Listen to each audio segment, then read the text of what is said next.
میں بھوک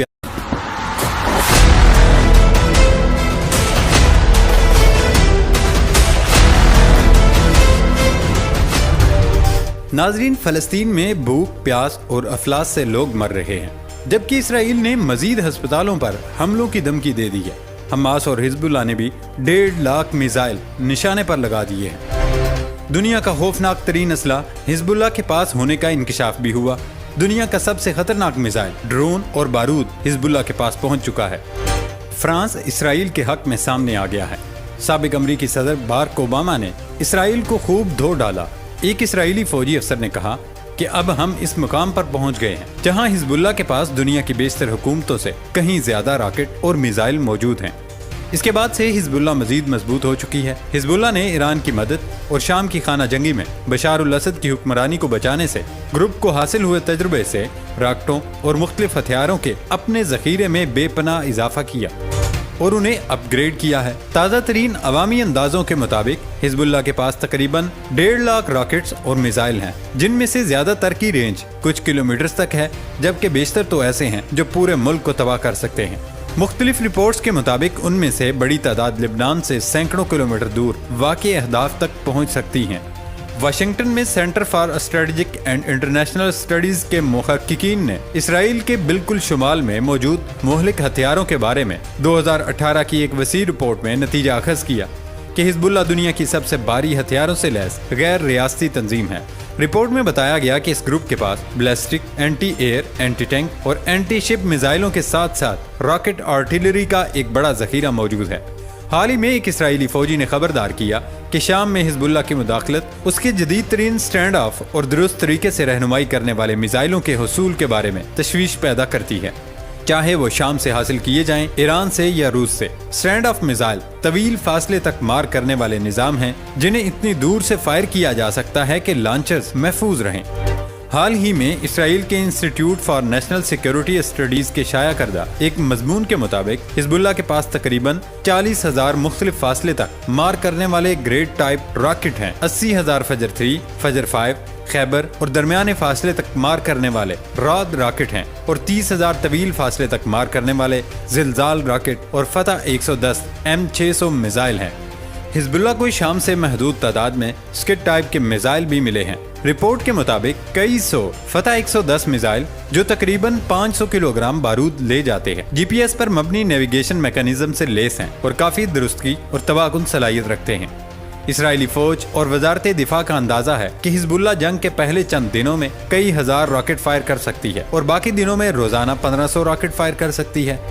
2006 میں دوسری لبنان جنگ کے دوران حزب اللہ نے ایک دن میں تقریباً 200 راکٹ فائر کیے تھے۔ حالیہ برسوں میں اس گروپ نے اپنی زیادہ تر کوششیں اپنے صحیح منصوبے کے لیے وقف کی ہیں، جو کہ اپنے ان گائیڈڈ راکٹوں میں رہنمائی کے نظام کو شامل کرنے کی ایک مرتکز کوشش ہے۔ مقصد انہیں اندھادھند ہتھیاروں سے ایسے ہتھیاروں میں تبدیل کرنا ہے جو نہ صرف حملہ کرنے کے قابل ہوں بلکہ دشمن کی آبادی میں موجود براہ راست اسٹریٹجک اہداف جیسے ہیڈ کوارٹر، فوجی اڈوں، پاور اسٹیشنوں اور فوجیوں کی تعداد والے علاقوں کو بھی نشانہ بنایا جا سکے۔ بہت بڑے توپ خانے کے ساتھ ساتھ حماس اور حزب اللہ کے پاس طیارہ شکن میزائلوں کا ایک بڑا ذخیرہ ہے، جس میں ہیلی کاپٹروں اور کم اونچائی والے ہوائی جہاز پر کندھے سے فائر کرنے والے میزائل بھی شامل ہیں۔ کندھے سے فائر کیے جانے والے میزائل کوئی نشان نہیں چھوڑتے کہ انہیں لانچ کرنے والوں کے مقام کا پتہ چل سکے۔ حزب اللہ کے پاس زمین سے فضا میں مار کرنے والے میزائلوں اور لانچروں سمیت بھاری اینٹی ایئر سسٹمز بھی ہیں جو 24 کلومیٹر تک کی بلندی پر 50 کلومیٹر تک کے فضائی اہداف کو نشانہ بنا سکتے ہیں۔ دوسری لبنان جنگ کے دوران اسرائیلی ڈیفنس فورسز کو جو سب سے زیادہ شدید دھچکا لگا وہ حزب اللہ کے وسیع ٹینک شکن یونٹوں کے ذریعے نقصان تھا، خاص طور پر ان کے روسی تیار کردہ کورنیٹ گائیڈ کے ذریعے جو کہ امریکن جولین کی طرح ہیں۔ کورنیٹ اوپر سے ٹینکوں کو نشانہ بنا سکتا ہے جہاں بختر نسبتاً پتلا ہوتا ہے۔ 2011 کے بعد سے اسرائیل نے اپنے آرمڈ کور کے ٹینکوں کو جدید حفاظتی نظام سے لیس کیا جو ٹینک شکن میزائل لانچ کی شناخت اور روک تھام کرتا ہے۔ حزب اللہ کے ان طاقتور میزائل ہتھیاروں کے علاوہ 20 سالوں سے مختلف سائز اور ٹائپس میں ڈرونز کی بنیاد پر اپنی فضائی قوت تیار کر رہی ہے۔ کچھ ایران میں تیار کیے گئے ہیں اور کچھ مقامی طور پر۔ یہ خود کش ڈرون کے طور پر کام کرنے کے لیے ہتھیار لے جا سکتے ہیں یا بھاری وار ہیڈ سے لیس ہو سکتے ہیں۔ الما ریسرچ اینڈ ایجوکیشن سینٹر کا اندازہ ہے تنظیم کے پاس مختلف قسم کے تقریباً 2000 ڈرونز ہیں، جن میں سویلین ڈرون بھی شامل ہیں جنہیں ہتھیار لے جانے کے لیے دوبارہ تیار کیا گیا ہے۔ حزب اللہ کے پاس ایک کمانڈو یونٹ رضوان فورس بھی ہے، جس کے بارے میں خیال کیا جاتا ہے کہ وہ اسرائیل کے ساتھ ممکنہ جنگ میں پیش ہے اور سرحد کے ساتھ واقع کئی قصبوں اور دیہاتوں پر اسی طرح قبضہ کرنے کی کوشش کر سکتی ہے، جس طرح حماس نے 2 ہفتے قبل جنوبی اسرائیل میں کیا تھا۔ یہ فورس تقریباً 2500 اہلکاروں پر مشتمل ہے جو لبنان اور ایران میں تربیت حاصل کرتے ہیں، جن میں پیراگلائیڈنگ اور سمندری راستے سے دراندازی بھی شامل ہے۔ ان میں سے اکثر کو شام کی خانہ جنگی کا تجربہ ہے۔ 2018 میں IDF نے شمالی سرحد کے نیچے سرنگوں کا پتہ لگایا، جس کا مقصد حزب اللہ کو اسرائیلی قصبوں میں بلا روک ٹوک دراندازی کرنے دینا تھا۔ 7 اکتوبر 2023 نے ثابت کیا کہ سرنگیں اسرائیل پر حملہ کرنے کے ممکنہ طریقوں میں سے صرف ایک ہے۔ ناظرین، اب جب پوری دنیا جان گئی کہ حماس اور حزب اللہ کے پاس اس قدر خطرناک اور خوفناک اسلحہ موجود ہے، تو اسرائیل نے بھی جنگ کا نیا طریقہ ڈھونڈ لیا۔ اسرائیل حماس کے خلاف پہلی بار آئرن سٹنگ لیزر اور GPS گائیڈنس سسٹم کا استعمال کر رہا ہے۔ لیزر اور GPS خصوصیات سے لیس 120 ملی میٹر جسامت کے مارٹر گولے کی رینج 1 سے 12 کلومیٹر کے درمیان ہے۔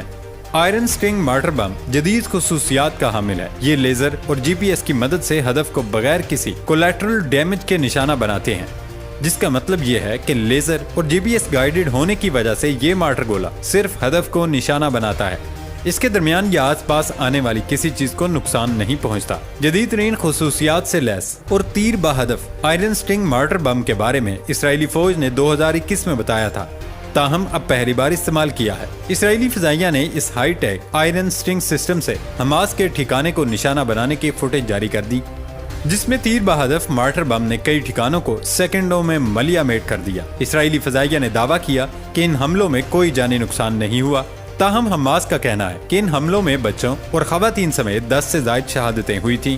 دوستو، جنگ میں جو بھی مضبوط ہو، لیکن قتل تو ایک انسان کا ہی ہوتا ہے۔ اب تک اسرائیلی فوج نے 24 گھنٹوں کے اندر کم از کم 320 اہداف پر حملوں کی رپورٹ دی، جبکہ غزہ کی وزارت صحت نے گزشتہ 24 گھنٹوں کے دوران بمباری میں کم از کم 436 افراد جاں بحق ہوئے، جس کے بعد اموات کی مجموعی تعداد 5000 سے تجاوز کر گئی۔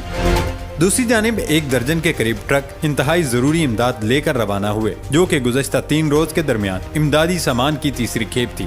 اب تو اسرائیلی رہنما مزید حملوں کی دھمکیاں دے رہے ہیں۔ اس کا مطلب تو مزید جرائم، مزید مظالم اور مزید جبری بے دخلی ہے۔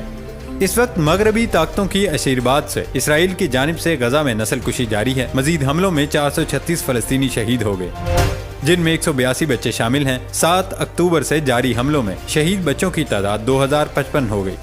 اسرائیلی فضائیہ کی جانب سے غزہ کی اشاتی کیمپ پر رات گئی بمباری کی گئی، جس میں 182 بچوں اور درجنوں خواتین سمیت 436 فلسطینی شہید ہوئے۔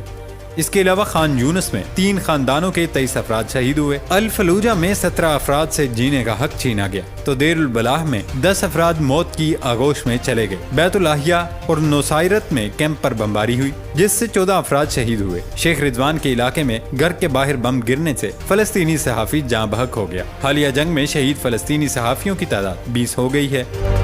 مجموعی طور پر 7 اکتوبر سے جاری اسرائیلی جارحیت کے نتیجے میں شہداء کی تعداد 5200 سے زائد ہو چکی ہے، جس میں 2055 بچے اور 1100 خواتین شامل ہیں۔ کل زخمیوں کی تعداد 15000 سے زائد ہو چکی ہے، جنہیں اسپتالوں میں دواؤں اور ایندھن کی قلت کے باعث مزید مشکلات کا سامنا ہے۔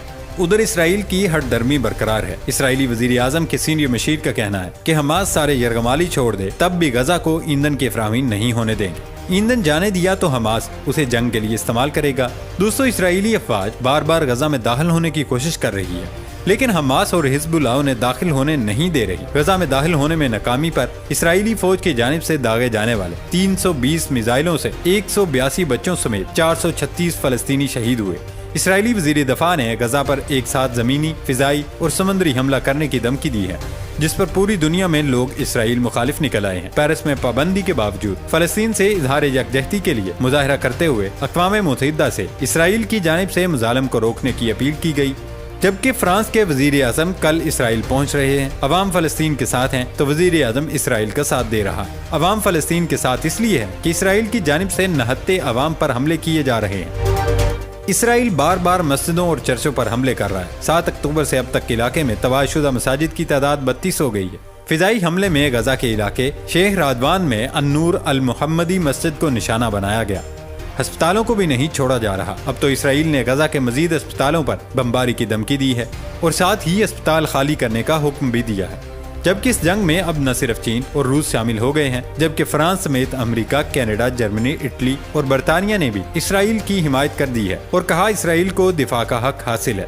لیکن جب چین نے اپنی 6 بحری بیڑے مشرق وسطیٰ میں تعینات کیے تو امریکی سابق صدر اوباما کو نانی یاد آ گئی۔ امریکہ کے سابق صدر باراک اوباما کہتے ہیں کہ غزہ میں اسرائیل کی کارروائیاں اس کے آنے والی نسلوں کے لیے مشکلات پیدا کر سکتی ہیں۔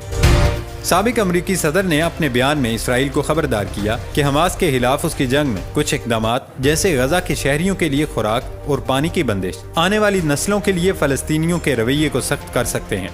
دوسری طرف بھارتی عوام بھی فلسطینی عوام کے حق میں نکل آئے ہیں۔ دہلی پولیس نے فلسطین کی حمایت میں اسرائیلی سفارتخانے کے باہر احتجاج کرنے کی کوشش کرنے والے 200 سے زائد طلبہ کو حراست میں لیا، جس میں JNU، جامعہ ملیہ اسلامیہ اور دہلی یونیورسٹی کے سینکڑوں طلبہ احتجاج کر رہے تھے۔ مجموعی طور پر دیکھنے کو مل رہا ہے کہ دنیا بھر کی عوام فلسطین کے ساتھ ہیں، لیکن حکمران آج بھی اسرائیل کا ساتھ دے رہے ہیں۔